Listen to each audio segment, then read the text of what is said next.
Enzo Recto, kalaban ang katiwalian at kasinungalingan, kakampi sa katotohanan at kabutihan. Yung kaso niya, yung kaso ni Chis Escudero sa COMELEC, nauna nang na-dismiss siya noon. Dinismiss siya ng COMELEC noon.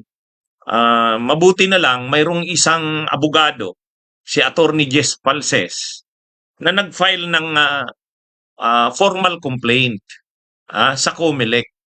Nung una kasi, nang dinismiss kasi ng COMELEC, ay di ba yung kaso ni Chis Escudero, tumanggap siya ng 70 million ba yung tinanggap niya? 70 million galing kay Lubiano, yung taga-Sorsogon din, kababayan niya na kontraktor. Ang sabi ng COMELEC noon, nung una, hindi liable si Chis Escudero kasi ang nag-donate sa kanya, si Lubiano. Ang may kontrata naman daw sa gobyerno ay yung Centerways Construction.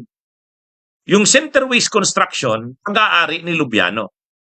Yun ang maraming kontrata sa gobyerno, mga flood control, iba pang infrastructure project. Sabi ng COMELEC, separate entity naman yung Centerways Construction kaysa kay Lawrence Lubiano. Si Lawrence Lubiano bang pangalan nun?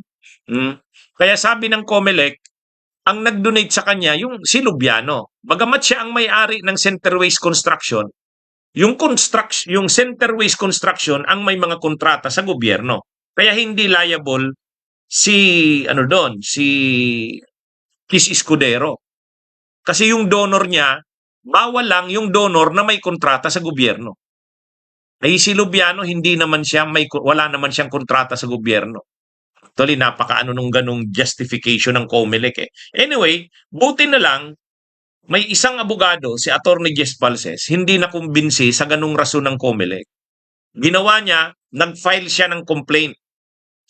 Yung kasing una, motu proprio. Ibig sabihin, initiated lang ng COMELEC. Nag-initiate nga ang COMELEC pero dinismiss niya rin. Sa pagkakataong ito, hindi na to initiated ng COMELEC. Ito ay mayroon ng private complainant. So, ibig sabihin dito, porsigido itong private complainant na to. Hindi niya to papabayaan na ganun-ganun lang. Hindi tulad kasi nung motu proprio ng COMELEC. Kumbaga, sabi ng COMELEC, walang kaso, so wala na. Pero ito, hindi ito. Kasi private complainant ito eh. Private complainant. At galit si Chis Escudero dito kay Attorney Jess Falses. Kinasuhan niya ito ng disbarment yata eh. Parang disbarment. Yata cyber libel, pasensya na. Pero alam ko, galit si Chis dito kay Attorney Jess Falses. Pero, hindi naman nagpasindak si Jess Falses sa ganun. Sabi niya, tuloy ang kaso. O kaya ngayon, napilitan ngayon ang COMELEC na tunan yung i-final na complaint. O yan mga kabunyog. Kaya yung kaso ni Chis Escudero, gumugulong na yung sa COMELEC. Ganon din yung kay Marcoleta. Yung kay Marcoleta naman, ang may kaso rin doon sila Mike Defensor kasi donor sila. O sinumpi na din. Sinumo na. May pinadala ng mga summons sa mga campaign donors ni Chis Escudero at saka ni Marcoleta.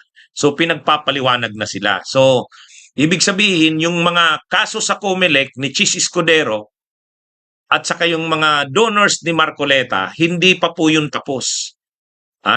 Nung nabalitaan kasi natin nung una, na-dismiss na.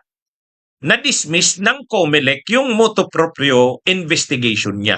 Pero yung kasong final ni Jess Falses, hindi yun. Kasi ano siya doon, private complainant siya doon. Hindi pwedeng basta-basta na lang i-dismiss siya ng COMELEC. Kasi may private complainant eh. At saka, sigurado tayo, pag dinismiss ng COMELEC yan, mag-a-appeal yan si Attorney Jess Falses. Hindi yan susukuan ni Attorney Jess Falses. Kaya ano ito mga kabunyog. Ngayon, yung sinasabi ko, yan yung mga kaso sa COMELEC. Ay mayroon namang separate cases ng plunder kay Chis Escudero at saka kay Marcoleta. Ang pagkakaiba nila, Ang pagkakaiba nila, si Chis Escudero, ang kaso niyang plunder, nasa preliminary investigation stage. At dahil yan, sa flood control pa rin. Si Marcoleta may kaso ring plunder, nasa preliminary investigation stage din. Pero hindi tungkol sa flood control. Tungkol yon doon sa tinanggap niyang campaign donations galing kay Mike Defensor. Kaya ano ito mga kabunyog? Pareho plunder. Pareho plunder. Pero ano pa lang yon? Preliminary investigation. Ang ibig pong sabihin ng stage na yan, mayroon ng criminal complaint sa ombudsman. Sa ombudsman pa lang, hindi pa sa Sandigan Bayan. So ang ginawa ng ombudsman, pinadalhan ngayon ng subpina si Chis Escudero sa kasong plunder. Ganon din si Marcoleta, pinadalhan din ng subpina sa kasong plunder para mag-submit sila ng counter affidavits nila. Ang alam natin, nag-submit na ng counter affidavit si Marcoleta. Ang alam din natin, nag-submit na rin ng counter affidavit si Chis Escudero. So, ano na yan? I-resolve na yan ng ombudsman. I-resolve na yan ng ombudsman. Kaya marami kasing nagtatanong sa akin, pakipaliwanag, attorney, ano na bang nangyayari sa mga kaso ni Chis Escudero at saka ni Marcoleta? Ano yan? Depende sa kaso mga kabunyog. May COMELEC case, tapos may ombudsman case. Ang kaso sa COMELEC ni Chis Escudero, tungkol pa rin dun sa illegal campaign donations, pero may private complainant, si Attorney Jess Falses. Sinumo na ng COMELEC yung mga campaign donors. Ganon din kay Marcoleta. Sinumo na rin yung mga campaign donors.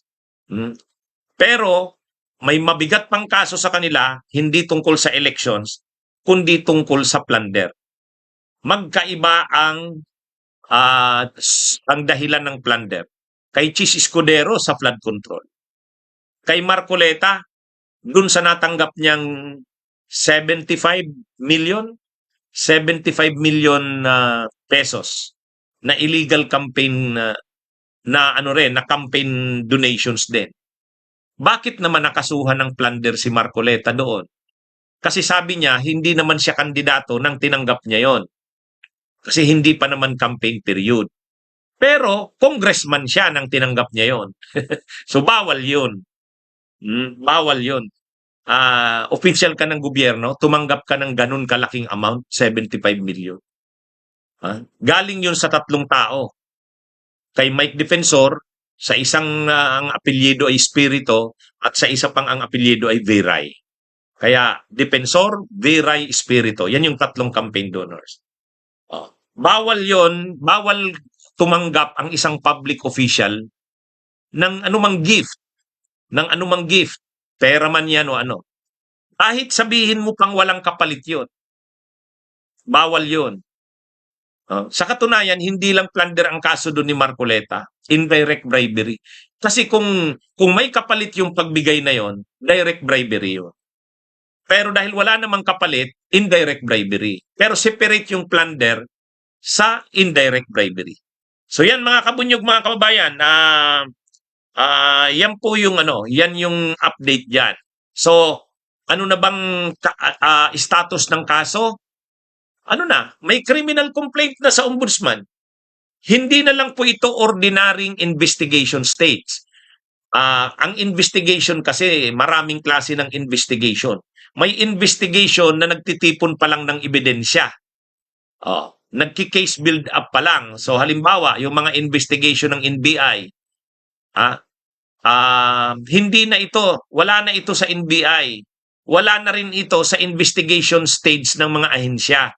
Ang investigation na ito ay nasa ombudsman na. Ang tawag na dyan, preliminary investigation.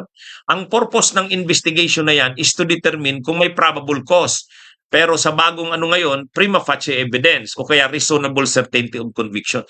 Dito, pinapadalhan na ngayon ng subpina yung respondent. Nagpadala na ng subpina, nag-submit na ng sagot si Marcoleta. Nag-submit na rin ng sagot si Chis. Kaya malalaman na natin ano ang resolusyon ng ombudsman. nabasa ko yung part ng sagot ni Chis Escudero. Ang sagot niya sa ombudsman ay hindi niya tao si Maynard Ngo. Kaya kung tumanggap man si Maynard Ngo ng pera galing kay Yusek Bernardo, sabi kasi ni Yusek Bernardo, dinaan niya kay Maynard Ngo. Ito yung bagman umano ni Chis Escudero. Ay sabi ni Chis Escudero sa counter affidavit niya, hindi niya bagman si Maynard Ngo, hindi niya ito authorized na i-represent siya, at hindi ito authorized ng tumanggap ng pera on his behalf. Hindi, wala.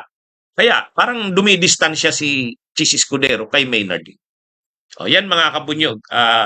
So titingnan natin ngayon ano nang magiging resolusyon ng ombudsman. Hinihintay natin diyan resolusyon ng ombudsman, mga kabunyog. Kasi ano pa lang yan nasa preliminary investigation stage yan. Pero kahit sabihin pang nasa preliminary investigation stage, advanced stage na rin yan. Kasi hindi naman yan investigation and aid of legislation pa lang. O kaya investigation na nagki-case build up pa lang. Hindi na, tapos na yung case build up. In fact, may reklamo na sa ombudsman. Ang dinidetermina dito, probable cause para kung ipafile nga ba ang kaso sa Sandigan Bayan. Kaya abangan natin yan mga kabunyog. Okay, sige mga kabunyog mga kabayan, magandang araw sa inyong lahat. Bunyog, bunyog, halikan na kasama ka. Bunyog, kapag buklod ay may pag-asa. Luzon, Visayas, Mindanao, isa ang pananaw. Sa bagong Pilipinas ang bunyog isisigaw.